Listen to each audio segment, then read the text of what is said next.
Hello বন্ধুরা, আগে সকাল সকাল দোকানে আসতে আসতে একটা বিয়ের মালা অর্ডার হয়ে গেছিলো। সরি, একটা না দুটো।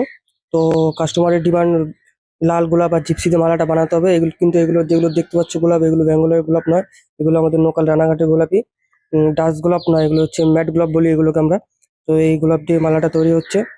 তো কাস্টমারের বাজেটটা একটু কম ছিল, তাই বেঙ্গলের গোলাপ নেয়নি। তাই সেই জন্যই আমরা কাস্টমারকে বুদ্ধিটা দিলাম যে তাহলে বেঙ্গলের গোলাপ বাদ দিয়ে ম্যাট গোলাপটা দিয়ে করো, মালাটা অনেকটা একই রকম হবে। অবশ্য ব্যাঙ্গালোর গোলাপ দিয়ে করলে আরো সুন্দর হতো মালাটা। তো কাস্টমারের যেহেতু বাজেট কম, তাই এইভাবে এই গোলাপ দিয়ে বানাতে হলো। তবে মালাটা বানানোর পরে খুব একটা খারাপ লাগছিল না, পুরো ব্যাঙ্গালোর গোলাপের মতনই মালাটা লাগছিল।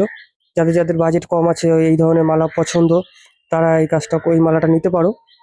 এই মালাটা মোটামুটি অর্ধেক দামে হয়ে যায়। রাজগোলাপের মালার প্রচুর দাম পড়ে। তো যাদের যাদের প্রয়োজন আমাকে কন্ট্যাক্ট করতে পারো। আর দেখো তোমরা কি করে মালাটা বানাই। মালাটা মোটামুটি হয়েই গেছে। এখন লকেটের কাজ হচ্ছে। এরপরে লকেট হয়ে গেলে আবার মতি দিয়ে গলার পিছনের দিকটা যেটা হয়, ওইখানে আবার মতি দিয়ে দেবো। পুরো বেঙ্গলের মালা যেরকম হয় সেম ওরকমই হবে মালাটা। খালি গোলাপটা থাকবে আমাদের রানাঘাটের গোলাপ। যেহেতু কাস্টমারটা চেনা জানা ছিল, অনেকবার রিকোয়েস্ট করলো, তাই বানিয়ে দিলাম এইভাবে মালাটা। চলো লকেটটা হয়ে যাক। লকেটটা হয়ে গেলে পিছনের মতি দিয়ে পিছনটা কভার করব। তোমরা দেখতে থাকো পুরো ভিডিওটা, তোমাদের ভালো লাগবে। আর যাদের যাদের এইসব মালা পছন্দ, তারা তারা আমাকে কমেন্ট করবে, আর মালাটা কেমন হচ্ছে সেটা অবশ্যই জানাবে।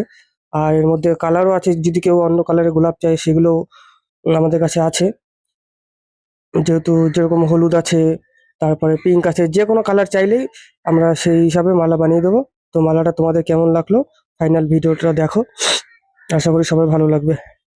দেখতে থাকো মালাটা, দেখো কেমন হয়েছে মালাটা। কম বাজেটে খুব ভালো মালা। আশা করি সবার ভিডিওটা ভালো লেগেছে।